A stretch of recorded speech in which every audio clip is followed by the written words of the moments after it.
Assalamualaikum warahmatullahi wabarakatuh. Let me introduce myself. My name is Fauziatul Maulidah with NIM 2506016160.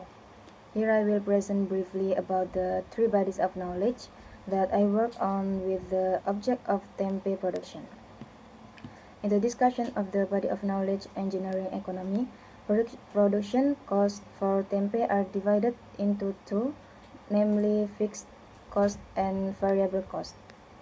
Fixed costs are costs that remain constant regardless of whether production increases or decreases.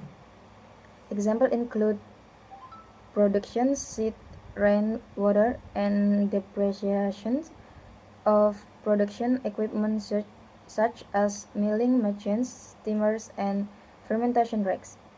Those costs must remain paid regardless of whether production volume fluctuates. Variable costs change with production volume and include soybeans, yeast, LPG, plastic packaging, transportation, and wages. The total production cost per batch is about 845,000, resulting in a unit cost of around 7,042 per tempe for 120 units.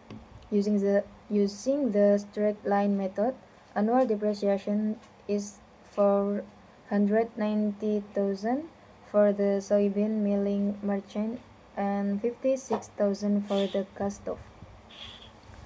In the discussion of quality and reliability engineering, an analysis was conducted on the number of tempe production and defective products for 3 months, namely September, October, and November 2025.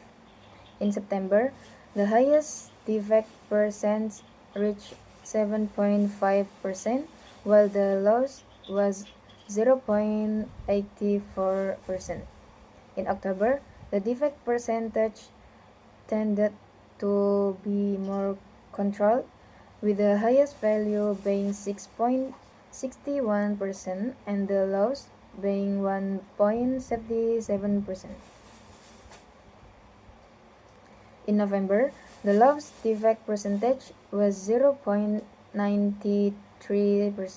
and the highest was 6.35%. Quality control process and responsibility person. Quality control is carried out directly by the owner, starting from checking the ingredients to fermentation and final checking before being sold. Analysis of the cause-effect relationships of product defect. Lack of care, unclean tools, inappropriate working methods, poor quality raw materials, and unstable environmental temperatures can disrupt the fermentation process. And the last body of knowledge is safety.